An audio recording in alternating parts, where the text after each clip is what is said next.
560 জন ব্যক্তিৰ বাবে দাদাই এবাৰ চাকি জ্বলাইছেহি যাতে সেই 560 জন ব্যক্তি কুশলে থাকে মংগল হয়। আজি 34 বছৰে এভাগ অনুষ্ঠান নিয়মীয়াকৈ পাতি আহিছে আৰু সেই অনুষ্ঠান ভাগ হৈছে মা। প্ৰতি মাহে তেখেতে কোনো এটা নতুন স্থানলৈ যায় আৰু সেই স্থানৰ মাতৃসকলক মাতি তেওঁলোকক শ্ৰদ্ধা জনায়, সন্মান জনায়, তেওঁলোকৰ সেৱা লয়।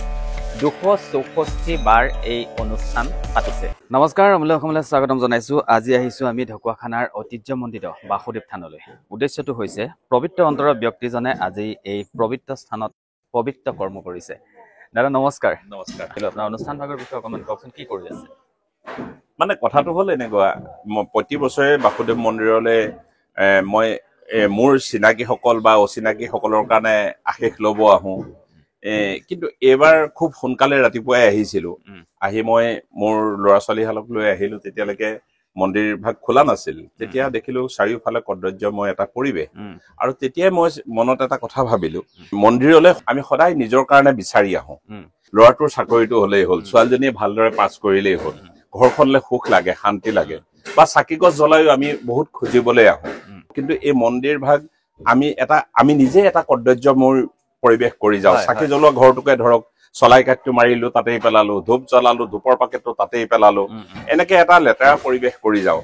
এইবিলাক চাফ চিকুণ কৰি ৰখাটো জানো আমাৰো দায়িত্ব নহয়? আমি কেৱল কৰ্তৃপক্ষক, কমিটিক কওঁ যে ইমান লেতেৰা কৰি ৰাখিছে, তাক তেওঁলোকক জানো আমি ৰাখিছো? গতিকে আমাৰোতো এটা কৰ্তব্য আছে। গতিকে মোৰ মনত এটা ভাৱ আহিল, এদিন নিবিচৰাকে যাওঁচোন।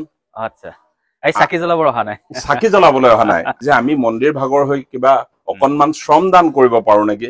আৰু সেই কথাখিনিকে মই আমাৰ প্ৰতিষ্ঠানটো কলো। কোৱাৰ পিছত মা অনুষ্ঠানৰ সকলো সদস্যকে কোৱাৰ পিছত সকলোৱে আগ্ৰহ কৰিলে যে দাদা, আমি তেনেকুৱা কাম কৰিবলৈ পালে খুব ভাল পাম।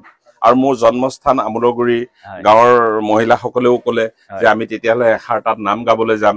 আৰু গোটেই পৰিৱেশটো মিলাই ফেব্ৰুৱাৰী মাহত মা অনুষ্ঠান অনুষ্ঠিত কৰা নাছিলো। ইয়াৰে কিছু সংখ্যক মাতৃক নিমন্ত্ৰণ কৰিলো বুলি ভাবিলো। লগতে নাটঘৰতে মা অনুষ্ঠান ভাগিও হব। আৰু পুৱাৰ পৰা আমি চাফ চিকুণত ধৰিলো। এতিয়া সকলোৱে চাফ চিকুণ কৰি আছো। ভাবো আমি প্ৰত্যেকেই এনেদৰেই যদি আমি মঠ মন্দিৰসমূহ চাফ চিকুণ কৰাত লাগো, তেতিয়াহ'লে সদায় যদি এটা পৰিষ্কাৰ পৰিচ্ছন্ন মনোভাৱ আমি ৰাখো, তেতিয়াহ'লে নিশ্চয় সদায় মঠ মন্দিৰসমূহ নিকা সুন্দৰ হৈ থাকিব। সুন্দৰ কৰি ৰখাটো আমাৰ প্ৰত্যেকৰে কৰ্তব্য। মই সেই মনোভাৱেৰে কাম ভাগ আজি কৰিবলৈ খুব ভাল কাম কৰিছে। আমি এবাৰ চাই লওঁচোন ভিতৰত পৰিষ্কাৰ কৰি আছে। হয়, আমাৰ সকলোৱে ৰঙৰ কাম কৰি আছে। ৰং বৰণ লৈ আহিছো, সকলোৱে কৰি আছে, সকলো লাগি আছে। বাকী ভিতৰতো এইবোৰলে যদি চাই, সঁচাকৈ বহুত দিন ইয়াত চাফা কৰা হোৱা নাছিল আৰু সকলো ফালে তেল লাগি আছে। যদি চাই এইপিনে চাওক, এয়া ধূপ জ্বলাওঁতে কিমান ডাঙৰ ডাঙৰ দম ইয়াত হৈ গৈছে, কিমানখিনি জমা হৈ গৈছে। এইফালে যদি চাই দেখিব, এয়া হৈছে ধূপৰ গুৰি। ধূপৰ গুৰিত সোমোৱা নাই, ইমান বেছি ডাঠ হৈ গৈছে। এয়া চাওক, তলফালে মিঠাতেলবোৰ জ্বলোৱাৰ পাছত যিখিনি পৰি যায়, সেই পৰি যোৱাৰ পাছত তাতে বালি জমা হয় বা বালি দিও দিয়া হয়, আৰু সেই বালিখিনিয়ে কেনেদৰে প্ৰকাণ্ড প্ৰকাণ্ড দম হৈ গৈছে সকলো ফালে এয়া দেখা পাব। মই ভাবো আমাৰ প্ৰত্যেকজন ব্যক্তিৰে এই ভাৱটো, মনৰ ভাৱটো অহাটো দৰকাৰ। আমি স্কুল কলেজ হওক বা মঠ মন্দিৰ হওক, সকলোতে যদি আমি নিকা কৰি ৰাখিব পাৰো, আমাৰ পৰিৱেশ বাহিৰৰ পৰ্যটক সকলেও আহি দেখিবহি যে অতি সুন্দৰ। সেই সুন্দৰতাটো দেখিব। আজি এই মন্দিৰ ভাগত কমিটিয়ে পৰাখিনি সুবিধা কৰি দিছিলে, কিন্তু তেল আনিছে তাতেই ঢালি দিছে। দেখিছে আপুনি, দাঁত চামৰা হৈ উঠিছে, সকলো লেতেৰা হৈ গৈছে। গতিকে এইখিনিনো কোনে কৰিছে? এইখিনি আমিয়েই লেতেৰা কৰিছো। আমিয়েনো চাফা কৰিব কিয় নোৱাৰো? প্ৰতিজন ইয়ালৈ যিসকল দৰ্শনাৰ্থী আহে, তেওঁলোকে যদি প্ৰত্যেকেই 10 মিনিট কৰিও ইয়াত কিবা এটা কৰি যায় মন্দিৰ ভাগৰ হৈ, তেতিয়াহ'লে নিশ্চয় আমাৰ এই কামবিলাক সুন্দৰ হব। সেই মনলৈ আহি আচলতে পৰিষ্কাৰ কৰাৰ দায়িত্বও আমাৰে। লেতেৰা যদি আমি কৰিছো, আমিয়ে পৰিষ্কাৰ কৰিব লাগিব। কমিটিয়ে কৰক কিংবা নকৰক, কিন্তু ভাৱ ভক্তি লৈ যেতিয়া আহিছো, সদায়নো বিচাৰিয়ে আহিম নে?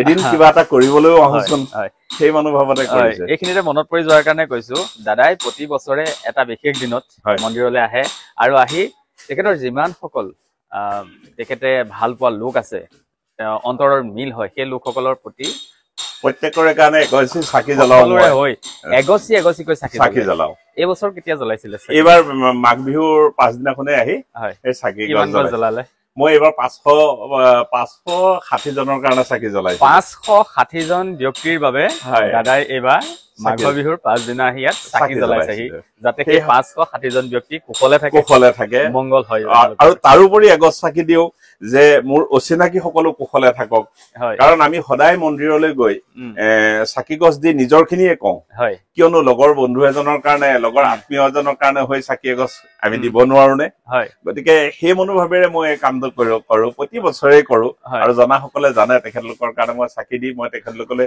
চাকি প্ৰেৰণো কৰো টেলিফোনৰ যোগেৰে যে মই আপোনাৰ হৈ চাকি গছ দিছো মই আশা কৰো তেওঁ দূৰৰ পৰাই বাসুদেৱক সেৱা কৰক সেই মনোভাৱেৰে মই এই কামটো কৰো কৰি মোৰ ভাল লাগে মই কৰো বহুত পবিত্ৰ অন্তৰৰ ব্যক্তি এতিয়া আজি জিভাগ অনুষ্ঠানৰ লগত সংগতি ৰাখি আপুনি এই কৰ্মভাগ কৰিলে এই অনুষ্ঠান ভাগৰ বিষয়ে অকনমান থুলমূলকে কৈ দিয়কচোন আমি বিশেষভাৱে পাছত পাতিম প্ৰতি মাহতে এইবাৰ এতিয়া 264 সংখ্যক মা অনুষ্ঠান আজি আৰু বয়স বছৰ হিচাপে 34 বছৰ হৈছে মই মা অনুষ্ঠান কৰি আহিছো কলেজ ইউনিভাৰ্চিটিত কৰো মই ল'ৰা ছোৱালী সকলৰ মাজলৈ এটা বাৰ্তা লৈ যাওঁ যে মা দেউতা ৰাস্তাৰ কাষত বৃদ্ধাশ্ৰমত হ'ব নালাগে আৰু হানিকাৰক খাই নিজক ধ্বংস কৰাৰ লগতে মা দেউতাক কষ্ট দিব নালাগে আমি নিজৰ লগতে অন্যৰ হৈও ভাবিব লাগে অসৎ পথে যোৱাজনক আমি সৎ পথলৈ আনিবলৈ চেষ্টা কৰিব লাগে গতিকে এই মনোভাৱেৰে মই অনুষ্ঠান ভাগি কৰো আৰু এইবাৰ মই ভাবিলো যে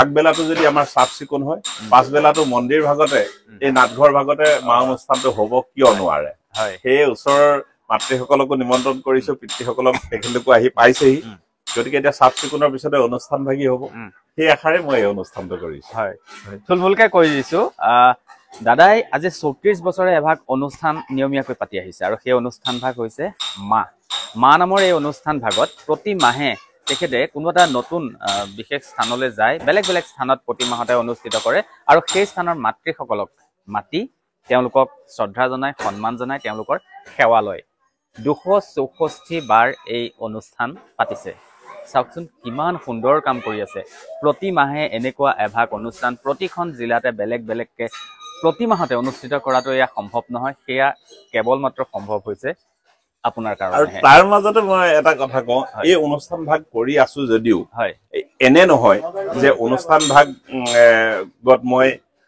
কৰবাত চান্দা লওঁ সাহায্য লওঁ সেয়া নহয় সেয়া মই সদায় নিজৰ খৰচেৰে কৰো আৰু মোৰ ব্যৱসায় কৰি মই 20 দিন যদি ব্যৱসায় নিজৰ কাৰণে কৰো 10 দিন এই অনুষ্ঠান ভাগিৰ কাৰণে মই চেষ্টা কৰো সৰ্বাধিক কিমান গৰাকী মাতৃক আপুনি সেৱা কৰাৰ সুবিধা লাভ কৰিছে কোনোবা মাহত মানে একেবাৰে কম পক্ষেও 51 গৰাকী আৰু অতিৰিক্ত 151 গৰাকী মানে কৰবাত কম কৰবাত বেছি আজি চাগে 60-70 গৰাকী হ'ব পাৰে এতিয়ালৈকে মই কনফাৰ্ম হ'ব পৰা নাই তেখেতলোক আহি পোৱাৰ পিছতহে হেতু কিবা এটা খবৰ পাম আৰু লগতে খোৱা বোৱা এমুঠি ব্যৱস্থা কৰো আৰু তেওঁলোকক কিবা এপদ দি সেৱা লওঁ সেয়া মই দি সহায় নকৰো গম পাইছো সেৱা লয় মই বিশ্বাস কৰো মাতৃসকলৰ আশীষ পালে জীৱন ধন্য হয় মা দেউতাৰ শ্ৰী চৰণতে ভগৱান আছে আৰু আমি মন্দিৰলৈ আহি চাকি গছ দি নিজলৈ বিচৰাৰ আগত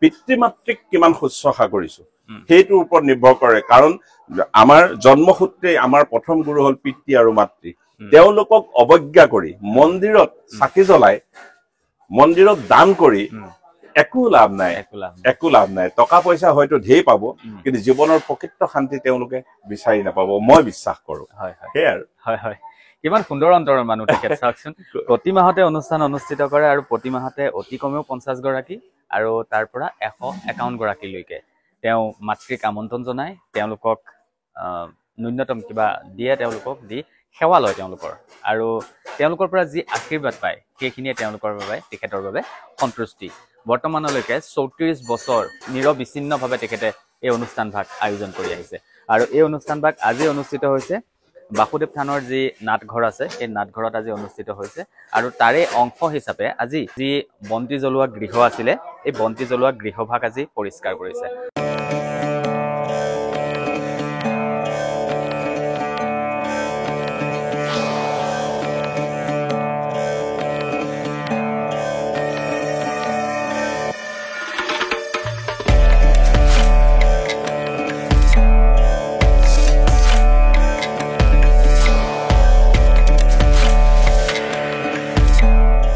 সঁচাকৈ এজন বৰ পবিত্ৰ অন্তৰৰ ব্যক্তি মই মোৰ জীৱনকালত লগ পাইছোঁ আৰু তাৰ বাবে নিজকে বহুত ধন্য মানিছোঁ।